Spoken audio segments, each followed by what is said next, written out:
اور جادوئی سوٹ کی فریب کہانی۔ پرانے زمانے کی بات ہے۔ ایک شاندار سلطنت تھی جس کے محل آسمان سے باتیں کرتے تھے۔ محل کے دروازے پر سونے کے کنگرے، اندر چمکتے ہوئے فانوس، اور ہر کمرے میں خوشبوؤں کا جادو بکھرا رہتا تھا۔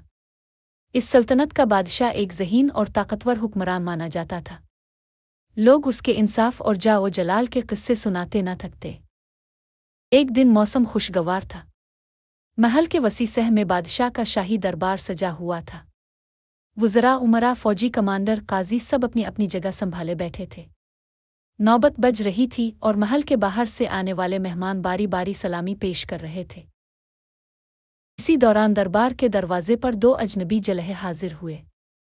دونوں نے نہایت عاجزی سے بادشاہ کے سامنے جھک کر کہا، السلام علیکم جہان پناہ۔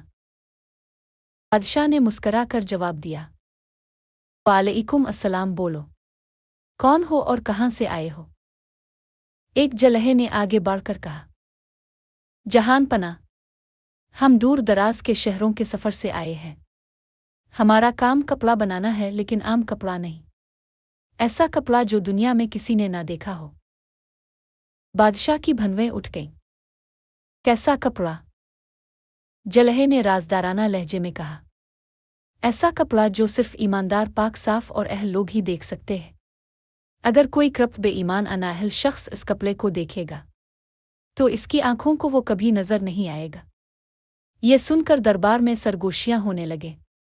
کچھ لوگ حیران، کچھ مشکوک اور کچھ تجسس میں تھے۔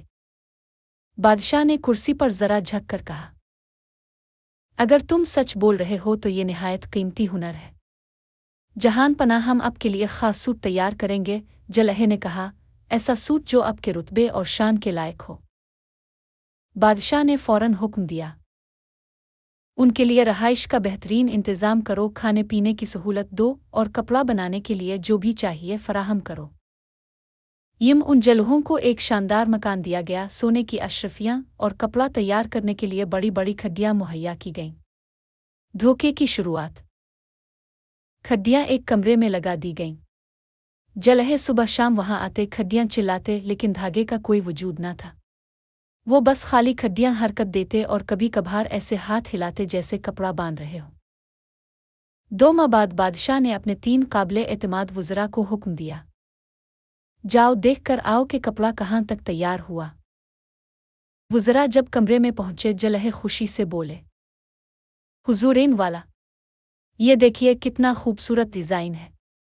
ہم نے رنگوں کا امتزاج بھی شاہی شان کے مطابق رکھا ہے۔ وزراء نے کھڈیاں دیکھیں، وہاں کچھ نہ تھا۔ تینوں ایک دوسرے کا چہرہ دیکھنے لگے۔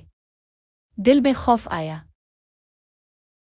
اگر ہم نے کہا کہ کچھ نظر نہیں آ رہا تو سب سمجھ جائیں گے کہ ہم کرپٹ اور نااہل ہیں۔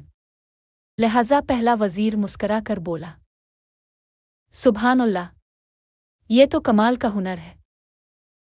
دوسرے نے کہا، یہ رنگ، یہ ڈیزائن واقعی بے مثال ہیں۔ تیسرے نے بھی جھوٹ بول کر کہا، جہان پناہ خوش ہو جائیں گے۔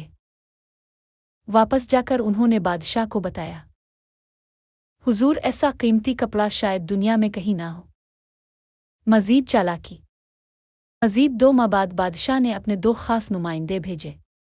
ان کے ساتھ بھی وہی کھیل کھیلا گیا، خالی کھڈیاں، لمبی لمبی تعریفیں اور اصل سچ چھپانا۔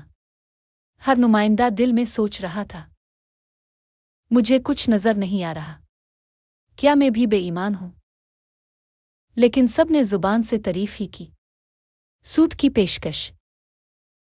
آخر کار جلہوں نے پیغام بھیجا، جہان پناہ، آپ کا سوٹ تیار ہے۔ بادشاہ بڑے شوق سے آیا۔ جلہوں نے کپڑا لانے کا ڈرامہ کیا، سوئی دھاگے سے ناپ لیا اور سوٹ پہننے کا بھی ڈرامہ رچایا۔ بادشاہ نے آئینے کے سامنے کھڑے ہو کر کہا، واہ، یہ تو واقعی شاہی شان کا ہے۔ وزراء نے جھٹ تعریف شروع کر دی، حضور، اب پر تو یہ سوٹ جچ رہا ہے۔ بادشاہ نے فیصلہ کیا کہ اس سوٹ کو شاہی جلوس میں پہنے گا تاکہ پوری سلطنت اس کا حسن دیکھ سکے۔ سچ کا پردہ فاش۔ جلوس کا دن آ گیا۔ شہر کی گلیاں لوگوں سے بھری تھیں۔ سب دیکھ رہے تھے کہ بادشاہ آ رہا ہے۔